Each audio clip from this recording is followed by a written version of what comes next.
नमस्कार दोस्तों। आज फिर दोबारा हम आपके साथ आपके अपने यूट्यूब चैनल कीप एजुकेशन अड्डा पर आज का हमारा सेकंड पार्ट जिसमें आज हम पढ़ेंगे भारत का ये भूगोल का नया टॉपिक, भारत का प्राकृतिक विभाजन। दोस्तों, पिछली कक्षा में हमने पढ़ा था भारत के सभी राज्य, केंद्र शासित प्रदेश तथा उनकी राजधानियों के बारे में, जो आपको बहुत अच्छी तरह से समझ में आया। दोस्तों, आज का हमारा टॉपिक स्टार्ट करने से पहले आपके अपने यूट्यूब चैनल कीप एजुकेशन अड्डा को सब्सक्राइब कीजिए तथा लाइक और शेयर एंड कमेंट कीजिए। दोस्तों, आज का हमारा टॉपिक भारत का प्राकृतिक विभाजन।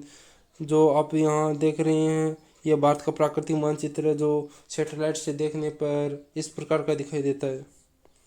अब हम यहाँ पर अनेक प्रकार की संरचनाएं दिखाई दे रही है, जो जिसमें ये वाला क्षेत्र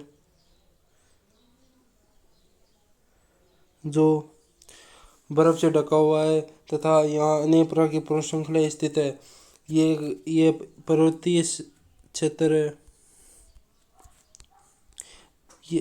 इस श्रेणी को हिमालय की पर्वत श्रेणी के नाम से जाना जाता है, जो ऊंचाई की दृष्टि से सबसे न्यूनतम श्रेणी है। यह भारत की सबसे न्यूनतम श्रेणी के नाम से जानी जाती है, जिसे हिमालय की पर्वत श्रृंखला के नाम से जाना जाता है। दोस्तों, इसकी निचले वाला भाग जिसको मैदानी क्षेत्र कहते हैं। दोस्तों, यहाँ नदियों द्वारा लाए गए कटाव तथा बहाव तथा डेल्टा वाला भाग के कारण इसको समतल क्षेत्र भी कहा जाता है। यहाँ की जमीन बहुत उपजाऊ हुआ है, जिसके कारण पर यहाँ अनेक प्रकार की फसलें पाई जाती है। दोस्तों, भारत का ये क्षेत्र ये भी एक मैदान है जो कि रेतीला है। इसको भारत का मरुस्थल कहा जाता है। इसे थार का मरुस्थल भी कहा जाता है। दोस्तों, हवाओं के चलने के कारण यहाँ बहुत ऊंचे ऊंचे टीले पाए जाते हैं। दोस्तों, यहाँ पर स्थित है अरावली पर्वतमाला, जो कि भारत की सबसे प्राचीनतम पर्वत श्रृंखला है तथा इसके नीचे वाला हिस्सा पेंजिया का था। जब महाद्वीपों का विस्थापन होना शुरू हुआ था, तब उसी समय ये हिस्सा आया तथा ये इसका अधिकांश भाग पठार है। दोस्तों, ये जो आप देख रहे हैं त्रिभुजाकार आकृति, तो तीनों ओर से जल से घिरा हुआ है, इसको प्रायद्वीपीय कहा जाता है। दोस्तों, जहाँ भूमि के चारों ओर जल स्थित होता है, उसे द्वीप कहा जाता है। दोस्तों, जहाँ पर भूमि द्वारा जल को तीनों ओर से घेर लिया जाता है, उसे खाड़ी कहा जाता है। खाड़ी को प्राय इंग्लिश में दो शब्दों के नाम से जाना जाता है, एक बे, एक गाल्फ। बे जो कि बड़ी जलराशि होती है, और गाल्फ जो कि छोटी जलराशि होती है। और वह भूमि द्वारा जल को चारों ओर से घेर लिया जाता है, उसे सागर या झील के नाम से जाना जाता है, जैसे कैस्पियन सागर, जो कि एक बहुत बड़ी झील है। दोस्तों, भारत के ये जलीय भाग, जिसको हिंद महासागर के नाम से जाना जाता है, इसका नाम कैसे पड़ा? वायुपुराण में भारत का नाम मिलता है, वो भारत वर्ष मिलता है। दोस्तों, भारत को नाम को लेकर अनेक पर्टिकुलर इतिहास है। जैसे वायुपुराण में भारतवर्ष शब्द प्रयोग करते हैं, लेकिन इसके बाद बहुत कहानियाँ आती है। राजा दुष्यंत के बेटे भरत के नाम से प्रयोग करते हैं। इसके बाद बहुत अलग अलग नाम, पर्टिकुलर नाम है। आपने एक नाम सुना होगा, आर्यवर्त। आर्य को रहने का स्थान। कई इतिहासकार कहते हैं कि आर्य ईरान वाले क्षेत्र से आए थे, लेकिन कुछ इतिहासकार कहते हैं कि आर्य इंडिया में ही रहते थे, इंडिया के लोग हैं।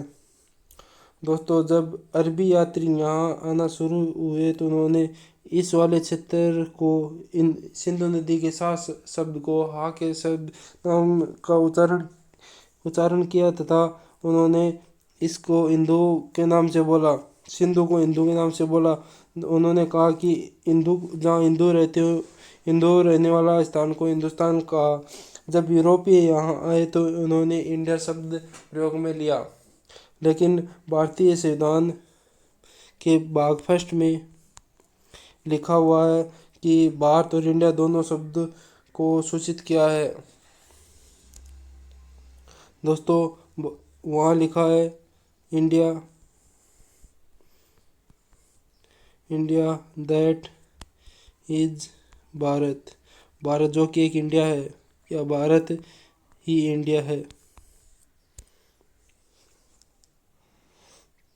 दोस्तों हम अब आगे बढ़ते हैं। ये वाला क्षेत्र, ये वाली क्षेत्र यहाँ पर नर्मदा नदी स्थित है तथा इसके नीचे ये नर्मदा नदी तथा ये तापी नदी जिसके पास में सतपुड़ा की पहाड़ियाँ स्थित है तथा जस्ट इसके ऊपर विंध्याचल की पहाड़ियाँ स्थित है, जो कि एक आभासी पर्वत श्रृंखला है। आभासी पर्वत श्रृंखला यानी बहुत ही छोटी छोटी पर्वत श्रृंखला स्थित है। ये एक बहुत छोटी छोटी आभासी पर्वत श्रृंखला है। दोस्तों इसके बाद हम पढ़ते हैं प्रायद्वीपीय द्वारा बनाए गए तट। प्रायद्वीपीय ने दो प्रकार के तट बनाए। ये भाग पश्चिमी तट तथा ये भाग पूर्वी तट के नाम से जाना जाता है। प्रायद्वीपीय जो त्रिभुजाकार आकृति है, जिसके कारण इस पर दो प्रकार के तट बनाए जाते हैं। दो ही तट बनाए जा सकते हैं, तीन तट नहीं बनाए जा सकते। दोस्तों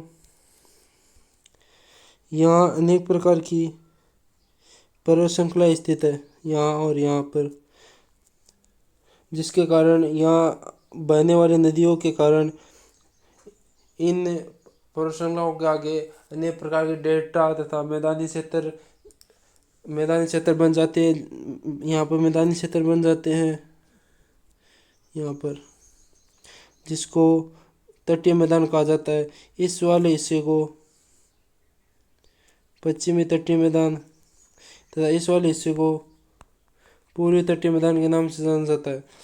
दोस्तों पूर्वी तटीय मैदान तथा पूर्वी तटीय घाट दोनों अलग अलग है, और ऐसे ही पश्चिमी तटीय मैदान तथा पश्चिमी तटीय घाट दोनों अलग अलग चीज़ है, जिसको हम आगे विस्तार से पढ़ेंगे। दोस्तों हमने पढ़ा कि ये वाला क्षेत्र जिसको हमने पर्वत श्रृंखला के नाम में जाना, जो कि एक भारत की नवीनतम श्रेणी है, जिसको क्या कहते हैं, हिमालय की पर्वत श्रृंखला के नाम से जाना जाता है। तथा ये वाला क्षेत्र भारत का मैदानी क्षेत्र तथा ये वाला भाग भारत का थार का मरुस्थल। और यहाँ हमने पढ़ा था अरावली शृंगमाला। भारत का थार का मरुस्थल इसलिए कहा जाता है कि यहाँ पर 15 सेंटीमीटर से भी कम वर्षा होती है। इसका मुख्य कारण यहाँ अरावली पर्वतमाला का होना। दोस्तों हम आगे बढ़ते हैं। इसके अलावा प्रकृति के आधार पर इनको और भागों में बांटा गया है। यहाँ पर मालवा का पठार स्थित है, यहाँ पर छोटा नागपुर का पठार स्थित है जो झारखंड के आसपास वाले क्षेत्र पर फैला हुआ है, तथा यहाँ पर दक्कन का पठार स्थित है, जिसको उत्तरी दक्कन का पठार तथा नीचे वाले को दक्षिण दक्कन का पठार के नाम से जाना जाता है। अभी हम तटों के नाम के बारे में पढ़ेंगे। इस वाले क्षेत्र को काठियावाड़ तट के नाम से जाना जाता है, तथा इससे आगे वाले क्षेत्र को कोंकण तट, तथा इससे आगे वाले क्षेत्र को कन्नड़ तट, तथा इससे आगे वाले क्षेत्र को मालाबार तट के नाम से जाना जाता है। तथा ये क्षेत्र जिसको उत्कल तट, तथा इससे आगे वाले क्षेत्र को उत्तरी सरकार तट, तथा इससे आगे वाले क्षेत्र को कोरोमंडल तट के नाम से जाना जाता है। दोस्तों ये भारत का प्राकृतिक विभाजन है। ये द्वीप जो प्रकृति द्वारा बनाए जाते हैं, लक्षद्वीप जो कि प्रवाल भित्ति निर्मित द्वीप है, जिसने प्रकृति द्वारा निर्मित द्वीप है। दोस्तों प्राकृतिक तौर पर हमें ये अलग अलग भिन्नताएं दिखाई देती है।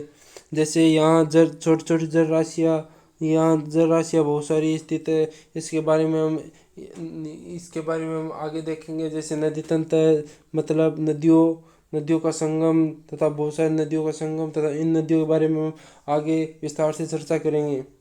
दोस्तों हम पढ़ेंगे ऊंचाई की दृष्टि से पर्वतीय मैदान पठारों को पढ़ेंगे।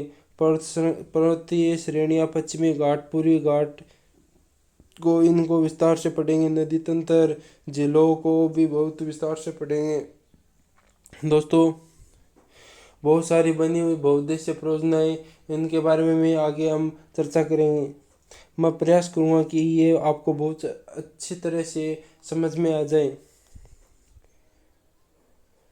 दोस्तों हमारा पिछले कक्षा में हुआ था भारत का कृत्रिम मानचित्र, जो भारतीय संविधान द्वारा निर्मित एक मानचित्र था, तथा आज हमने पढ़ा भारत के प्राकृतिक मानचित्र। दोस्तों आमतौर पर यहाँ से क्वेश्चन दोनों को मिक्स करके पूछा जाता है। इसमें पूछेगा प्राकृतिक संरचना का नाम, लेकिन उसकी लोकेशन पूछेगा। लोकेशन जो हमने भारतीय संविधान द्वारा निर्मित मानचित्र या प्रारूप उसमें हमने उसमें बनाई है। इस कारण हमें दोनों की जानकारी होना बहुत ही अति आवश्यक है, जिसके कारण हम क्वेश्चन को हल कर पाएंगे। दोस्तों सामान्य परिचय मुझे इतना ही देना था। यहाँ हम सिर्फ इंडियन ज्योग्राफी के बारे में पढ़ेंगे। दोस्तों हम अगली क्लास में पढ़ेंगे भारत का परिचय। दोस्तों वीडियो कैसी लगी कमेंट करके ज़रूर बताइए, तथा हमारे यूट्यूब चैनल, आपके अपने यूट्यूब चैनल, हमारे यूट्यूब चैनल को सब्सक्राइब कीजिए तथा कमेंट तथा दोस्तों धन्यवाद दोस्तों।